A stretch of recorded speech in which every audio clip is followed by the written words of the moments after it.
Alright, so why don't we run through a turn or so of Clash of Cultures. So we are in round one, turn one, which is indicated by the board up here on this piece. And we're assuming that the green player is going first, for whatever reason. So, now what I'm giving you here is not any kind of best strategy or practice, but one of the things that I've learned from playing this game is in a lot of civilization games, including the Fantasy Flight Civ, the board game, I like to spread my cities out. In Clash of Cultures, you can see the board is pretty tight, and it's tight in a 3-player and a 4-player game as well. So there's inevitably going to be conflict and building on top of each other. So your cities are going to be closer together. The other thing is, in order to get resources, you need to get multiple settlements out as fast as possible. So one of the first things that I typically like to do is spend my 2 food. That's my first action to take an advance. And I go ahead and I take storage. Storage is yellow, so my happiness mark goes up 1. And I also get a happiness token, which I place on the card there. So that's one action. Action 2, I'm going to move my settler. Now, exploring simply works by indicating what piece I'm going to go on, flipping it over, and there's some tile placement rules. So I'm going to move here. So I take this tile, I flip it over, and this is what we've got. So there's no water on this tile. Okay, so basically tile placement rules work like this. If there's water on the tile, it cannot be placed on the spot you're moving into. Okay, and second rule, water should be placed touching other water, and if it can't do that and it's an edge tile, it needs to go the outside of the board. In this particular case, I'm not violating any of those rules or having to worry about any of those rules. So I can place this like this, or I can place it like that. That doesn't actually seem like a good placement to me. So I'm going to go ahead and do this. And remember, he moved here for my second action. And, you know, I'm going to go ahead and take a look at my cards here. So basically, my objective card says, the top part says colony. You have at least one city that is 5 or more spaces away from the space of your starting city. You may not complete colony if you completed a new something objective this round. Can't read that. That's very bad. And then there's threat. You have at least 4 army units adjacent to another player's city. So I'm not going to score any one of those this round. That's for sure. And we already looked at the action card before. So for my third action of the first turn, I could move again and explore. I could activate my settlement, which I haven't done yet, and try and collect some more resources. I'm typically going to move again. I want to see what else is out here, so I'm going to move him here. We're going to pick up that piece. It's a very slidey table. Get everything back. By the way, if you have OCD about placement of the boards, this game is very hard on you. So obviously I turned this tile over. I can't do this because it violates the rule about moving into water. So I am forced to place it this way. So right now, starting map location looks like this, and my guy's sitting here. Okay, so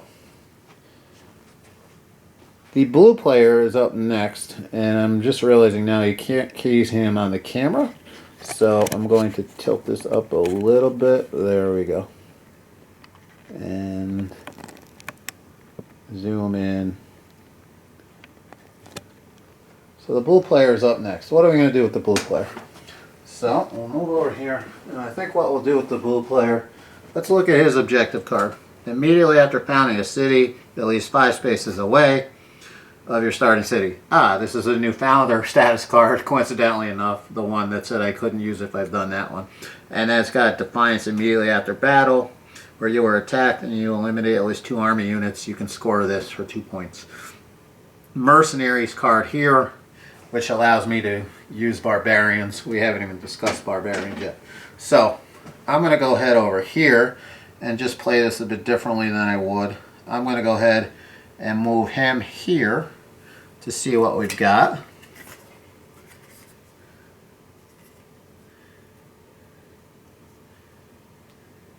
So that's one action.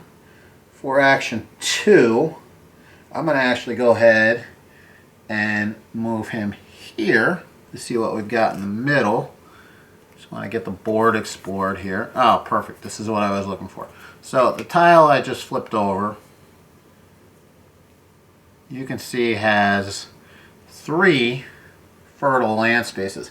Now there's a symbol there's no way you're going to be able to see on the video because it's very hard to see by the naked eye, but it's right in the middle, and that's a barbarian symbol. And basically this symbol is on any tile where there's more, when there's 2 or more fertile land spaces. So I can place this however I'd like. I'm going to go ahead and flip it this way and try and get the board back in a little bit of order here. But because it's got the barbarian symbol, I need to take a barbarian settlement and a barbarian unit, and I need to place it on one of the fertile tiles. I'm going to go ahead and place it over here. And now my settler is right here. So my plan was to actually found a city there, but because I don't like what I'm seeing there, I'm going to actually use my 3rd action of this turn to move here and see what we've got. And because of the rules I went over before, I can't move into the water. I have to place it like that. And this is what our board is looking like right now. So blue player went and basically did 3 move actions. Not something I would absolutely ever do on my first turn of the game. And we would bump the turn track over here. Round 1, turn 2, and we're back to the green player's turn. Green player is going to take a move action into here. Might as well see what we've got going on here. Again, we've got water. I can't move into that. So we're going to place that to the outside, and I'm here. For my second action, I'm going to go ahead and found a city. So I'm simply going to get rid of my settler and drop that here. So you might be thinking to yourself, is that a good idea? Probably not. Okay, this city cannot harvest this food space. This city cannot harvest this food space. So this particular city can get wood, wood, food, food. If it gets the irrigation advance, it can get food from that. And if it gets the fishing advance, it can get food from that. This city, wood, wood, or food, food. So it's not that bad. Like I said, in this board, I'm not going to be able to spread out that much. For my 3rd action of this turn, I'm going to activate this city and collect a resource. It's a size 1, so I'm going to collect 1 food.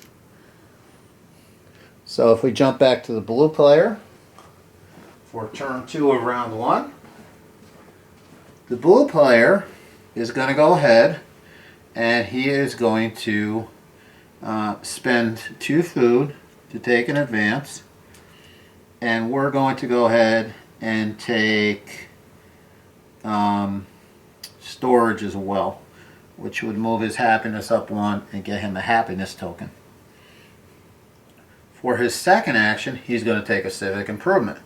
He's got a size 1 settlement, so he would pay 1 happiness token to make it from neutral to happy. In this case, instead of just throwing it back in the pile, I pop it on there. So that is action 2. And for action 3, I'm going to work the city and harvest resources because it's acting as size 2, I go ahead and collect 2 food. This moves down to turn 3, and now we are at the green player's turn once again. The green player is going to go ahead and also take a civic improvement action on this city for his first action of the turn. He's then going to go ahead and work this city and take a food from this space, we'll say, and a wood.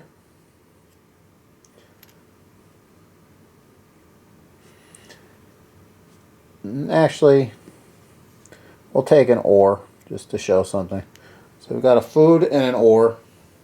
And then what we'll do, so we work this city to get the food and the ore.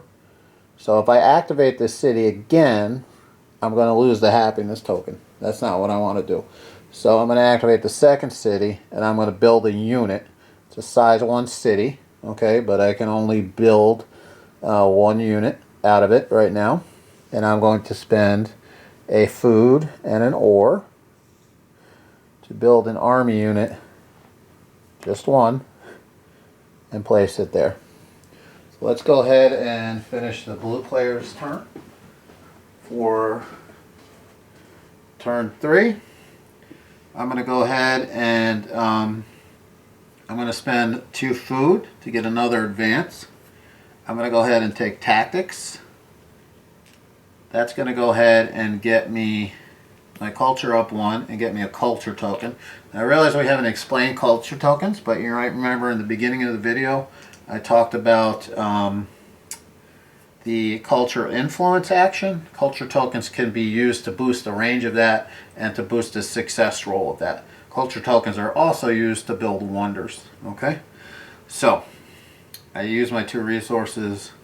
I'm going to go ahead and I'm going to work this city and collect a food and an ore. Food ore. And then for my third action, I'm going to go ahead and build an army unit in this city. Because I did that, I lose my happiness token. But I placed the army unit because I worked that city twice to resource and then to build. Now if I could afford it, I could have built 2 units there, but I can't.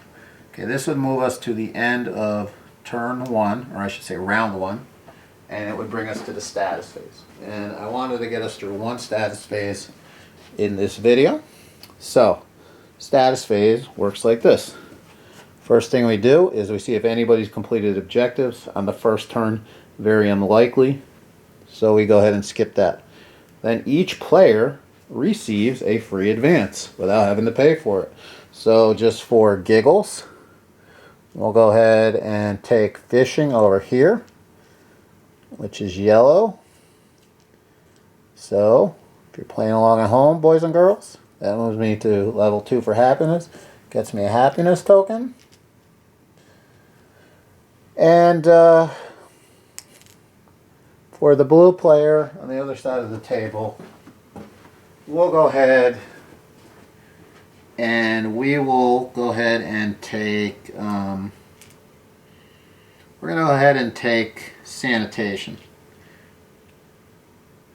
Actually, I can't take sanitation because it's got a requirement of engineering. So I'm going to go ahead and actually take mathematics. Again, that's blue. It gets me another culture. Now, why did I take mathematics? Because mathematics has the ability to allow me to get engineering and roads. Can be bought at no food cost. So in other words, I use an action like normal to take an advance, but it doesn't cost me any food whatsoever. So those are the free advances.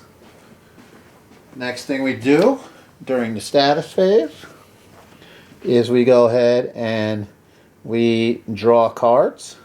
Now, if we had taken an advance there that had triggered an event, we would have done the event before moving on. So you need to do these things in turn order because they can affect other players. But Like I said, each turn you get a new objective card and a new action card.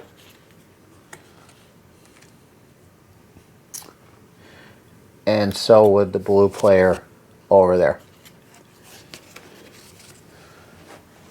So that's how a turn is played.